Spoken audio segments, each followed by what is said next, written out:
Planning a fishing trip shouldn't feel like a full-time job. With fishingbooker.com, you can find and book the perfect fishing trip within minutes. Fishingbooker.com connects you with trusted fishing captains around the world. Booking is fast, easy, and secure, with access to verified customer reviews, loyalty rewards, and around-the-clock customer support. Everything you need to book with confidence is in one place. So head to fishingbooker.com and start planning your next fishing adventure today. Planning a fishing trip shouldn't feel like a full-time job.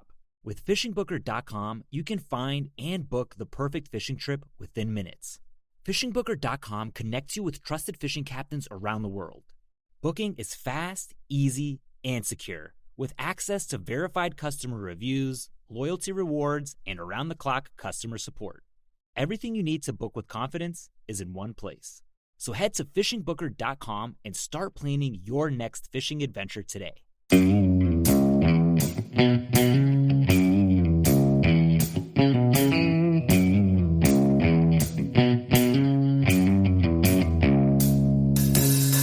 right, welcome back to the Survival and Basic Badass Podcast. Kevin and Chuck.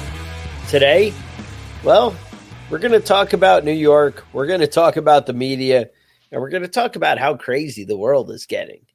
And that kind of seems like every day. I don't know. Yeah, that's my life story. I don't know. I try and avoid talking about New York, but it's that's how the world goes, right? Yeah. So basically, I guess what prompted the thoughts for this was in the beginning of the week, social media was just filled with and news articles, Rolling Stone, right. New York Times, all kinds of papers had articles about a trucker boycott in New York City that was going to basically happen this week. It was going to happen last Monday, I don't know what, the 15th or somewhere around there, or I don't know, 17th, 18th. Who Trying knows? to keep track of that shit anymore. The days, whatever. It's one of those days, right? Mm-hmm. But basically last week. Well, the bottom line is maybe it happened with 3 or 4 trucks, but as far as I know, I don't think anything really panned out about it. And it was weird because the one guy, you know how people talk, that's the whole thing. So there was a clip and people talk and that's how the world is. But bottom line, it comes down to it was more drama and hype, and that's what the media seems to love. Let me play a clip here. Boycott starts tomorrow. They're going to start refusing loads in New York City starting on Monday. I got about 3 drivers that I drive with. They already vibrated the boss and told them they ain't going to New York City. So I don't know how far across the country this is, or how many truckers are going to start denying loads to going to New York City. But I'll tell you what, you around and find out. I just was thinking he was listening to our podcast, so I was excited because he was like, yeah, fuck around and find out. And I'm like, oh, shit, this guy's on board, right? Mm-hmm. Obviously, he knows what's going on. So thing is, that's all the guy said. And he didn't send it to the media and, hey, start whatever. Mm-hmm. It just, people started spreading it because people get excited about things. And I think people who are conservative kind of want to see the demise of New York City. It's kind of like you want to cut the head off the snake. And I mean, it's kind of like DC or New York City. It's hard to choose. Yeah. It seems like our overlords are capitalists. Now, mind you, I am capitalist at heart, but corporations are not really capitalist. They're government shill. Like it's so bad. Yeah. I don't mean that the government runs corporations. I mean, it's a bunch of corrupt fuckers all working together. Yeah. What they're doing is insane.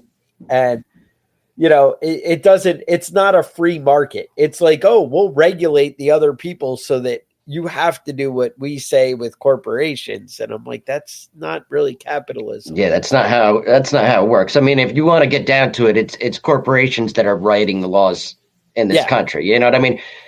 Your representative doesn't give a shit about you because you didn't donate $100,000 to his campaign last year.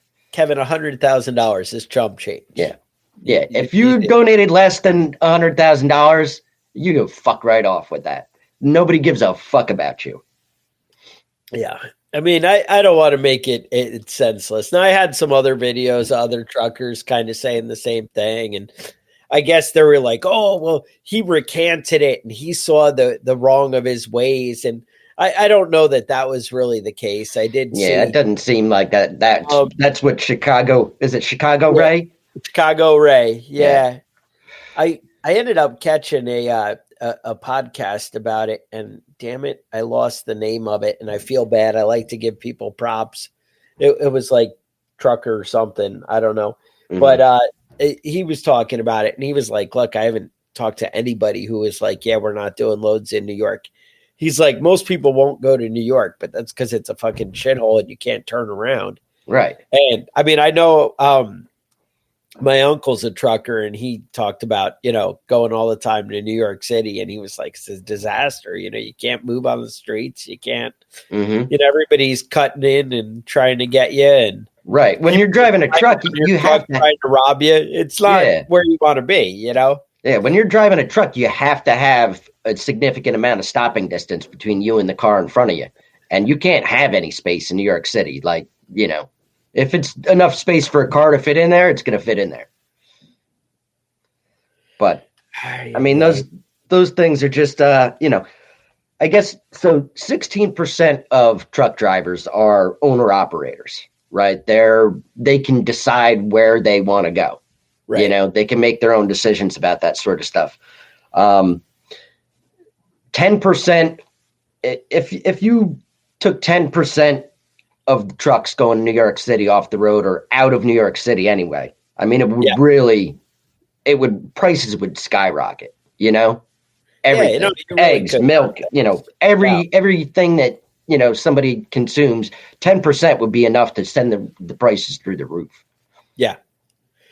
No, I 100% agree. I mean, you definitely could devastate something. And I think that definitely sheds some light on the fragility of our infrastructure, and of our system. We always talk about the on-demand grocery store kind of thing. And like, it's some things are every 24 hours, they're restocking the shelves. But, at best you get every 3 days, your shelves are being restocked.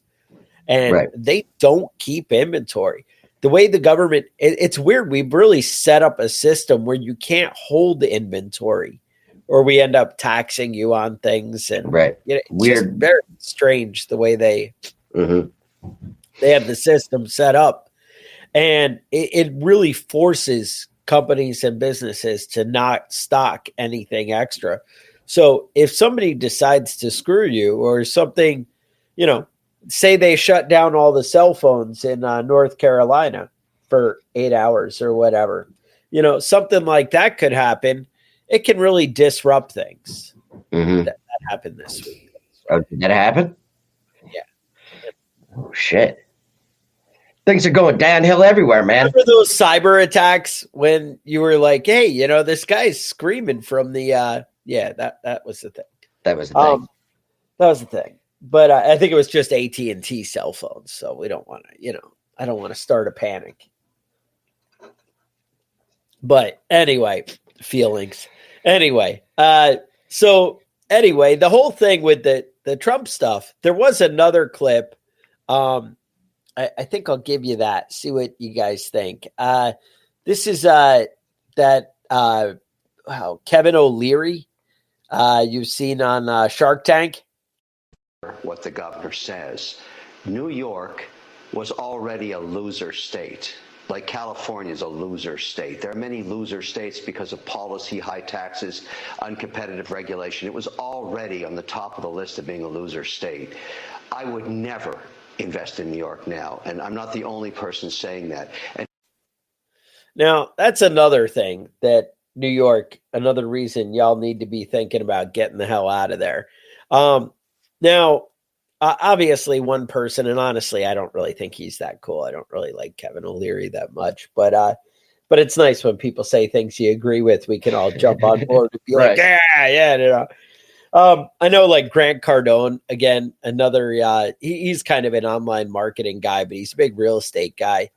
And same thing. He's like, oh, I was going to do New York. And now I'm kind of thinking, Now here's the thing. So this is a big debate, and I know you and I disagree, and me and the wife disagree, and we all get different news that paints it a different way, and we hear different reports. I don't think unless you sat through the whole trial and you kind of understand the nuance of things, either one of us really knows what the right answer is, right? Mm-hmm. So we're all taking it from the snippets that we hear and the little sound bites and the promotions and people's interpretations that we see. Right. And if you're listening to one news channel, you're hearing completely different news clips than another news channel. You know what I mean?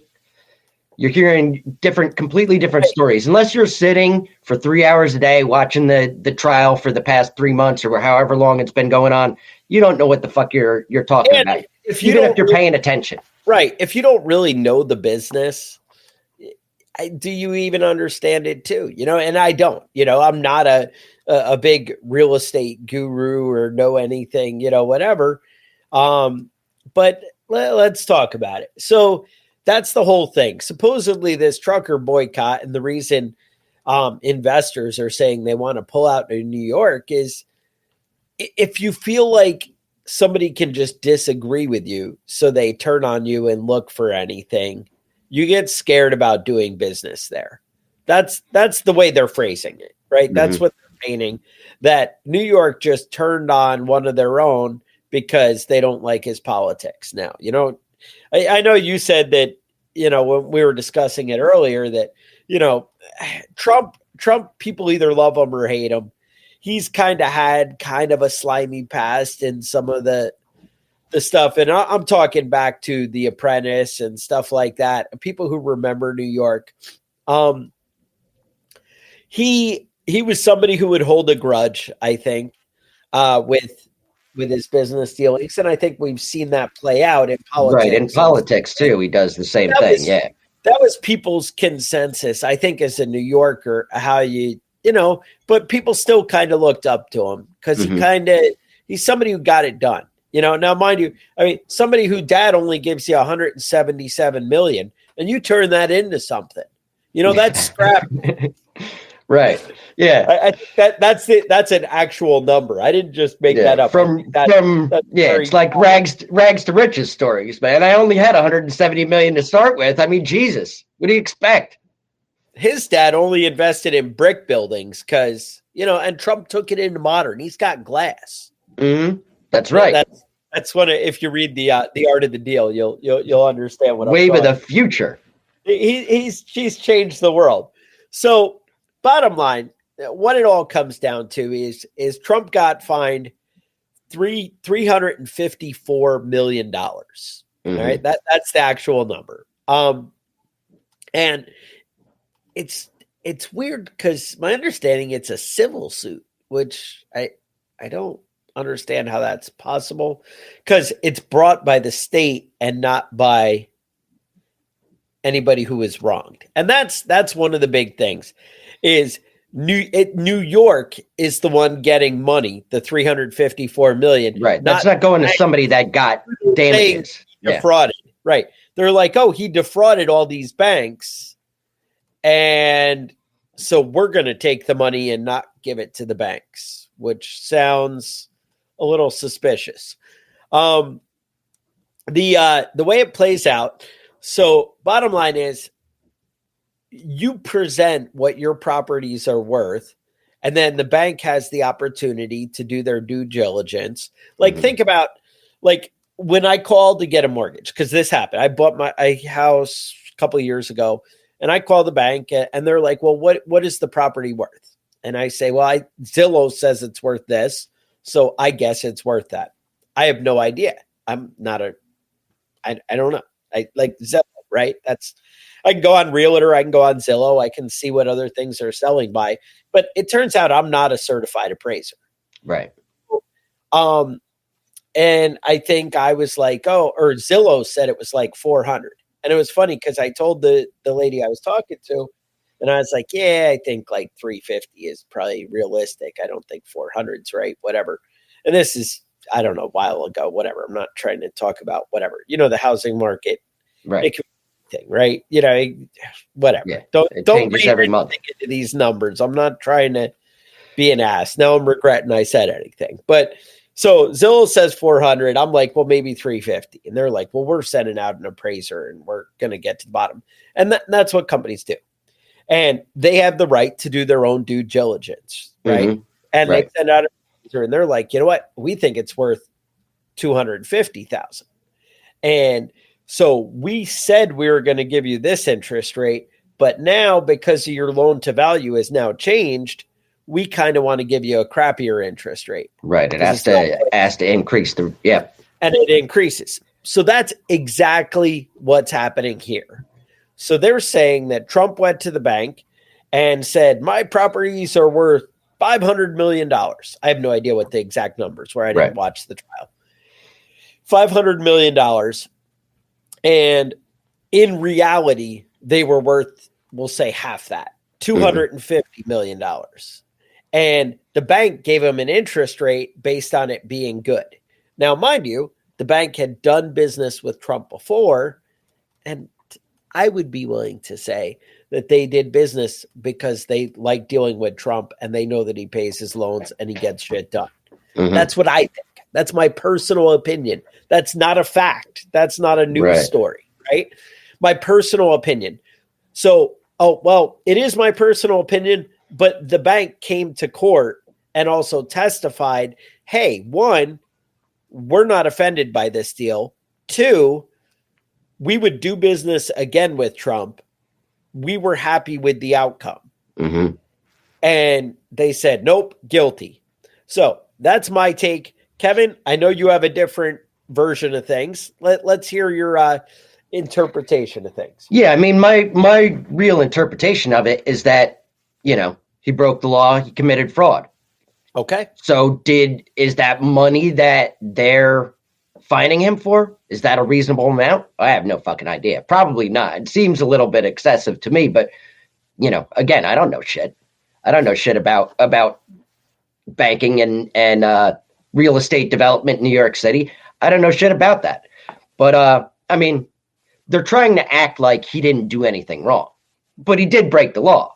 So you can cry and scream, and maybe he could have had his lawyers defend him instead of just like fucking going up and crying the whole fucking time and arguing with the judge about this and that and insulting the judge and insulting the yes. You know what I mean? That's not how you get positive rulings in your favor, by insulting everybody. You could actually just try and argue legally, but they didn't really seem like they did that. It seems like his lawyers were fucking garbage. Yeah, from the little snippets I got, and again, I am so far away from that stuff that like I used to do I worked with another guy, but we had a small appliance business and did like fridge, stove, washer, dryer, dishwasher, or whatever. So I'd drive around in a van like 8 hours a day. I'd stop at a house, do a 20-minute repair, get back in the van, drive 40 minutes to the next house. And, that would be my day. So I would listen to talk radio 24/7. And they have me, it's weird. You have that news cycle that goes for like a week of the same thing all week long. You're just like the same story. Let's talk about it from this angle. Let's talk about it from that angle. What does the guy on the street think? Well, what does the guy 2 streets over think? What's his opinion? And you just go, and then eventually you're like, man, none of this matters. I'm just like getting stressed and heartburn and whatever over nonsense. And you end up letting it go. And so when my job shifted to, I'm in like a factory, whatever, doing stuff all day, I don't get that same outside. And my drive to work, it's not really conducive to any of the talk radio guys that I really liked or whatever. So I end up, and I mean, mind you, you can do anything on a podcast now. You guys probably know, you probably some of you might listen to podcasts, and I see what I did there. But anyway, but the thing is, like, I'll end up putting in audiobooks or something that I find entertaining. That's not going to stress me out. Kevin likes a lot of history stuff. I like a lot of, just, I don't know, how to survive the apocalypse books, things like that. And, that's how I pass my time. But we all get our information, and it's amazing how we interpret, the different scenarios and the different things. It gets kind of ugly. And then everybody hates each other. So that was another kind of direction I want to go with this. So you have businesses saying, I don't really trust a state that's going to turn on me. I don't like somebody who just their agenda is whatever. But 100%, what is that rule, Kevin? We used to talk about how, the average person breaks at least like one felony a day or two felonies a day. Yeah. I think that's true. Like, I think, did Trump, did he exaggerate the stuff? Probably. I would say yes. I mean, that's how it looks, because they're saying he said numbers and the numbers were not at all near accurate. Right. Are they maybe being painted in a different direction? I kind of think, yeah. I think they're being exaggerated the other way now. Because people do things to their advantage. It's kind of human nature, but I hate to say it. That's the way the system is set up. And that's where you run into so much trouble. That's kind of always the thing with where people talk about communism and socialism, because it ends up, the system's always, now it's not inherent to communism and socialism. I don't know if that's the right word, because it ends up being the case all the time, but it's not in the definition, right? But what ends up happening is they create so many laws and rules that it's kind of impossible to follow all the laws and the rules to the letter. And then what happens is it's, oh no, we understand that, just do it anyway. I would say my employer does that all the time. There's a million things with safety that say, safety says you have to do it this way, but then you're like, oh, it's impossible for me to do that. How do you want me to do it safely? You just need to get it done. Well, right. But, well, if I'm not looking, it's okay. But if you get hurt and do something, then I'm going to fire you because you clearly did it wrong. Right. And that's what the government does. And I hate to say it, a lot of times then they end up giving themselves powers that aren't really there. So they can say, well, it's okay for you, my son. You go and do it, and just know that you owe me a favor, and it's that kind of thing. And it's really shady and it's dishonest. And I hate living in a world that's like that, but that's the reality of the world. You can deny it and not want it to be true, but it is true. Yeah. Yeah. And I mean, getting back to New York City, I don't know if you guys listening have been to New York City. I mean, it is legitimately a dumpster fire, right? It is legitimately a fucking hellhole. It does smell like pee. Yeah, there's a lot of pee. I was talking to a friend of mine who he was talking about the book of Revelation in the Bible. And he was talking about how they reference Babylon a lot. And he said it's like Babylon is New York City is Babylon. New York City is like the trade capital of the world. And that's what they're talking about in the Bible. He goes, when the end times come, it's going to be New York City that's destroyed by fire from heaven. New York City really is like the cesspool. Even the rich people are scumbags. It's run by mobsters, not just Italian mobsters. All the mobsters, the Irish mob, everybody's in there. Everybody's doing all their shady, wild bullshit. The poor people are robbing you. At least they're decent enough to rob you face to face. The rich people are robbing you, taking money out of your bank account before you even know it's you're getting robbed, and they're doing it legally. That's the only difference. Somebody's holding a knife to you and you give them your wallet.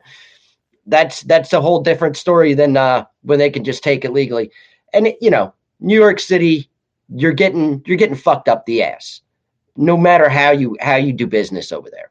And if you're going to be successful, you have to be a real shady, lying, cheating asshole. And Trump did fantastic in New York City. Right, exactly. No, you're not wrong. And that's the thing.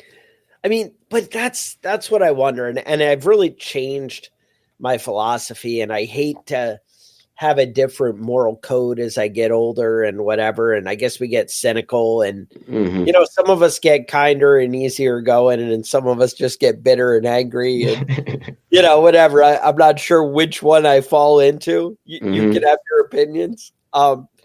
I'm sure you guys might, but that's the whole thing, is that you have to realize we're playing a game, and it's all a game. And that's, I think, the problem. The IRS has their things. The government has all kinds of rules. We have to, we have free speech. We can say things, but if we say things, we might be in trouble. We're held liable for things that aren't, it's just insanity. And you wonder, so long, and this is one that I always get into trouble for. I hate to even mention it, but you look at the welfare system or whatever, and you're like, oh, lazy people taking advantage of the system. Well, maybe I'm the sucker, right? Maybe I'm the sucker going to work every day and paying all this stuff while everybody just take theirs. And you're just and you can't give up. You can't be that guy who just is oh, I'm done. Whatever. I'll just send me my check and I'll be okay. In your heart, you have, I don't know. You have your principles, and then you're like, man, do I just say whatever? Just give me mine. Just sign me up. Because it's exhausting. They take so much from you. But then do you just decide, you know what? I'm going to be better at playing the game than they are. And I hate to say it, maybe Trump is smarter than I am, with the idea that he early on decided, you know what? I'm going to play the game and beat these fuckers. Because that was his thing. It's I'll be a Democrat, a Republican. I'll be whatever I need to be to win the game. And you know what? I mean, to be honest, even we'll say, all right, say they take everything Trump's built up and they lock him in jail for the rest of his life. Did he not still win the game? Did that guy not get 75 years or whatever of kicking ass? With banging supermodels and supermodels and whatever. Did he not win the game? I mean, that's kind of what it comes down to. Yeah. I don't know. Well, I mean, Trump has definitely achieved a lot in his life. He had, granted, like you said, he started out with $270 million, but he built it up to. Kevin, don't give him more than he had. It wasn't that easy. Sorry. Excuse me. But he built it up to about $4 billion, $4.5 billion, wherever he's at. He said 10 billion, but I think, whatever. He often says a lot of things that just whatever. He's achieved a lot for and he also, I mean, he's normalized men wearing makeup. That's another thing he's got going for him. He brought back orange hair. You know what I'm saying? We all talk shit about gingers, and then Trump was right there just gingering it up. Embracing it. Yeah, exactly. With the fucking weird hair he's got going on. I was looking at his hair the other day, trying to figure out how I could style mine like his. Sure. His hair has got to be 2 feet long.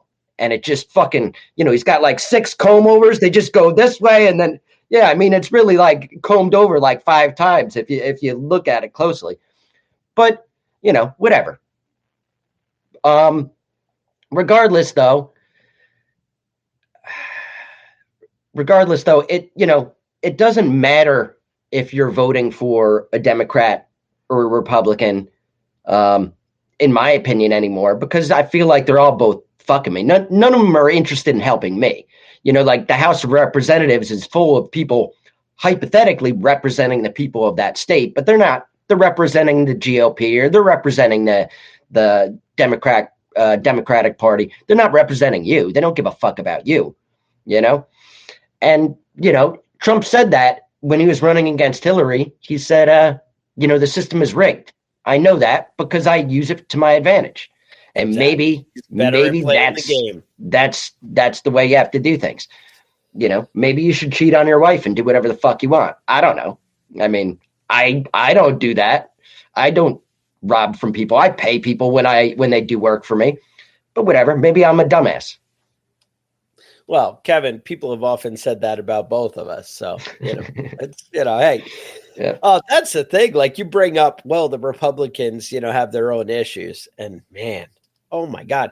So that's the thing, right? People come in at work and I know like there's a guy that I really respect as far as his work ability and you know, his knowledge of his job and doing stuff. And we're good buddies and we have conversations, but this guy's like a hardcore lefty, right? Like he's way, you know, whatever. And it just seems like a couple of times a year, he'll just walk into my shop and be like, hey, you know what that fucker Trump did or whatever. And just, yeah, that's stupid.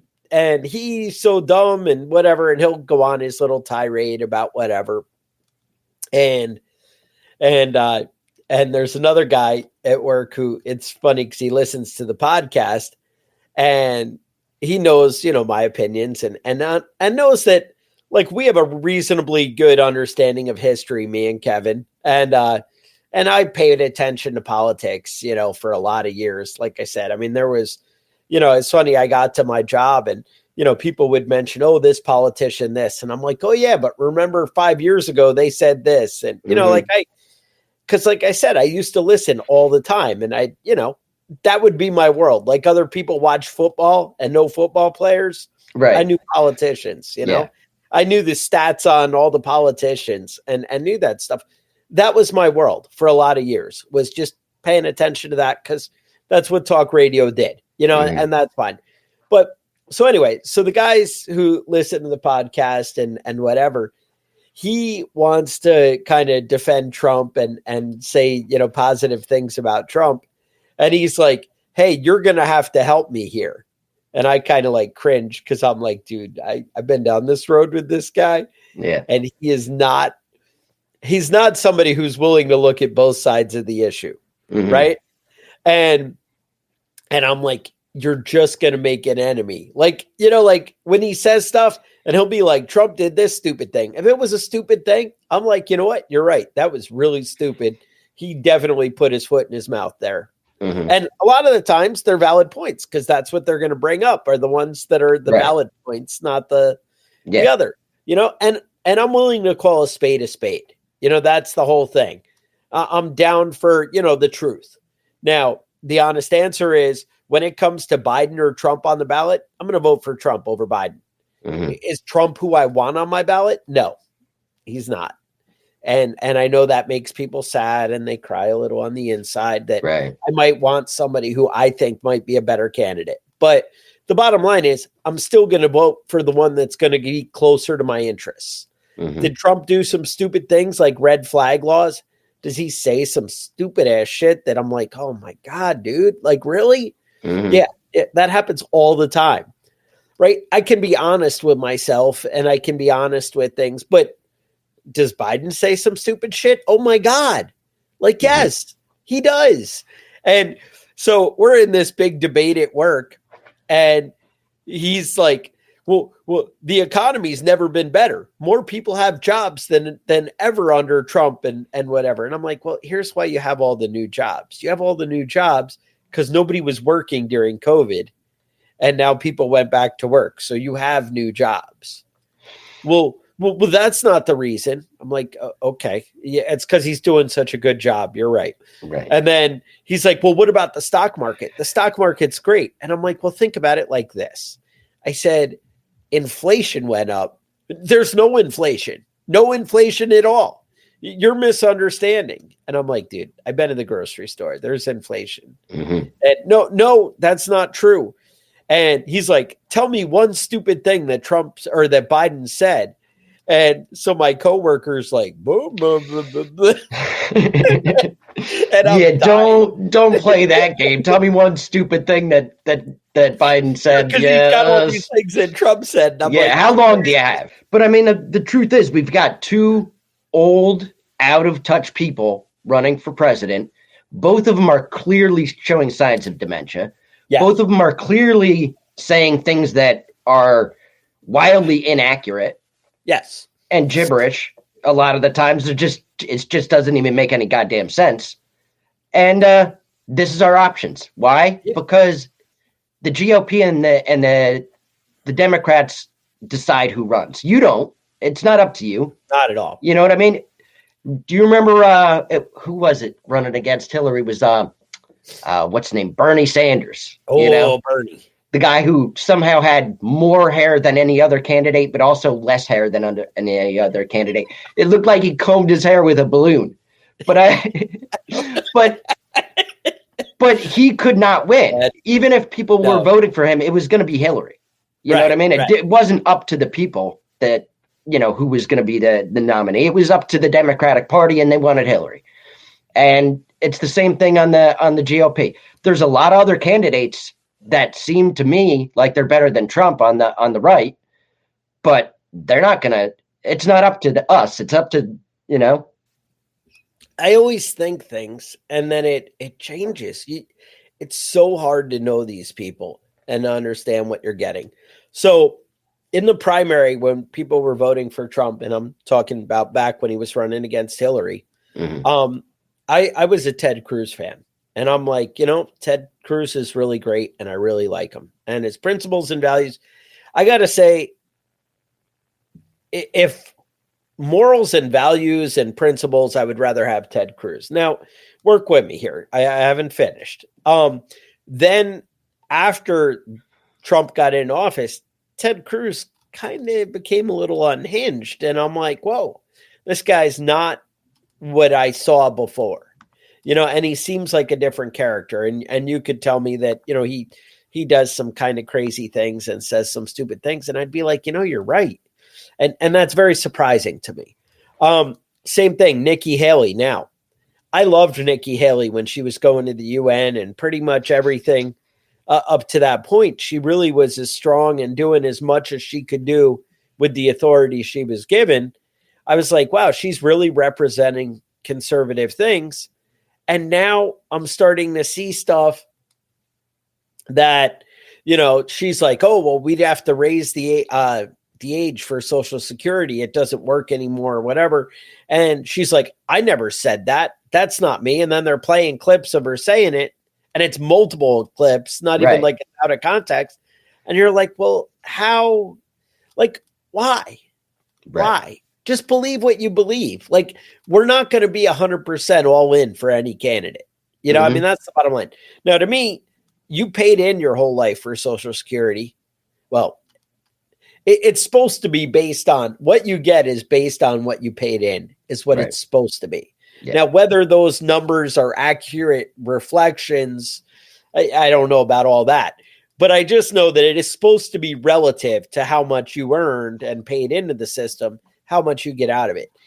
If you earned that money, I feel like you should be getting that money back. You were promised it. They were told you when they took it. To change the deal, I think, is bullshit and whatever. So I can understand why people would be like, whoa, that's a big deal. You're messing with the money in my pocket. To me, there's so many bigger areas that we could go after that's not the fish that I would want to, throw out of the boat. Right. Like, I don't know. To me, that's ridiculous. Like, oh, wait, how about we just stop giving billions of dollars to the Ukraine? Maybe it's trillions. Is it trillions? I don't know. We're getting there now. Yeah. We don't need to be giving money. That's the thing. That same argument I was having with the guy at work was he's like, I was like, we don't need to be throwing our money in all this foreign aid to everybody. What? You need to be an isolationist? Only America? And I'm like, wait a minute. No other country in the world gives out money like we give out money. Mm-hmm. And nobody's giving it to us. And I'm like, let's just like slow it down to like England's standard or, France or whatever. We'll give out money like they give out money. I'm not saying isolationist. I'm just saying let's rein it in by a couple of $1 trillion, Yeah. I mean, that might be the only thing I agree with Trump about. I don't even know that he's that good on that. But the thing is, everything comes with like being relative. So if I say, let's rein it in, and I see politicians, we need to be 100% this way. We're never 100%, right? We end up being like 30%. And I'm saying, let's just rein it back to closer. If you guys want to see something cool, go read Davy Crockett when he went to Congress. He gave a speech called the Not Yours to Give speech. Maybe I'll see if I can find it. I'll read it and make a like YouTube short or something, put it on there. And you guys will see. It's pretty amazing because it's really what government should be. Charity should be up to the individual. Charity should be up to you. It can be you, your church, whatever, organizations you decide to go with. Now, maybe you can't reach everybody or do something. But charity is your decision. It's not the government's decision to take from you and decide what's appropriate. Now, I know you guys are all thinking, well, yeah, but Chuck, the government is so efficient that they'd be able to react in a moment and do something, and go in and help. And I would never have the power to do that. Well, maybe that's not really the case. Do you guys remember Katrina? Do you remember how that played out? It's not exactly like they're really on top of their game. They kind of suck. Yeah. So I'm just saying, this is once again another reason that you need to get your stores in order. You need to be able to take care of yourself, and you need to be prepared for things to slow down. Because no, this wasn't really a big trucker shutdown in New York City or anything like that. But that kind of thing could happen at any time. Cyber attacks are really becoming more of a threat and something you need to think about. It is definitely more of a possibility in the more recent months and years. And I got to say, a lot of countries are really getting a little ballsier against the US. And, sometimes I hate to say it, I've heard of things like, hey, I'd rather react, the guy we think is in office instead of the guy who might fly off the handle and nuke the whole world. They might want to take action before that. Right. I'm just saying that might be the thing to do. I don't know, but maybe they're sure that Trump could never win. I don't know. I don't, the elections are rigged, so don't even worry about it. Who knows? I don't know how it's all going to play out. I just know that, we need to look for the right thing and just make the best decisions we have. But for me, the best decision is be able to provide for your family. Make sure your stuff is secure. And maybe that means burying it in the backyard or, I don't know. I don't know what the right answer is for you. I just know that you need to make sure that you have the things you need to take care, defend your family, protect your family, feed your family, give them clean water, and keep them safe. And maybe the things to teach your kids values, maybe those things you need to hold on to. And that's what I got. And really, when it comes down to it, remember who the president is has almost no bearing on your life. You know what I mean? We love to scream and cry and Biden is ruining he's not really doing shit. None of these people are really doing shit. Vote for your town councilman. Worry about who your county executives are. Worry about your state legislators. Your sheriff. Yeah, your sheriff. Exactly. Those are things that actually matter. The president really doesn't affect your life all that much. School board might be a smart place to check out. Anyway, really appreciate you guys sticking with us.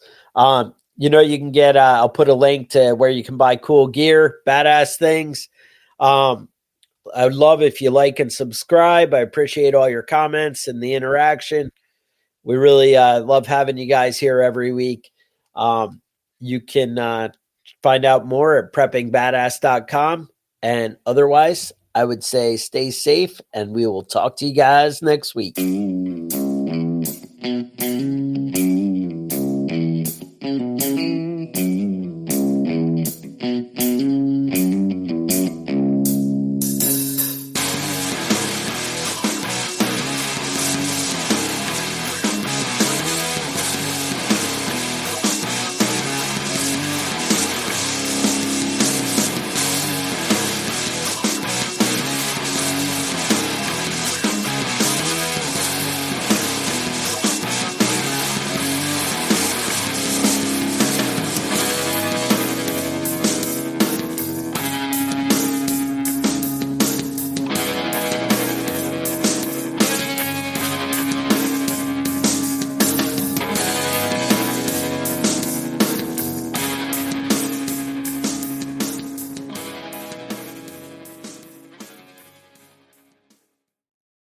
Planning a fishing trip shouldn't feel like a full-time job.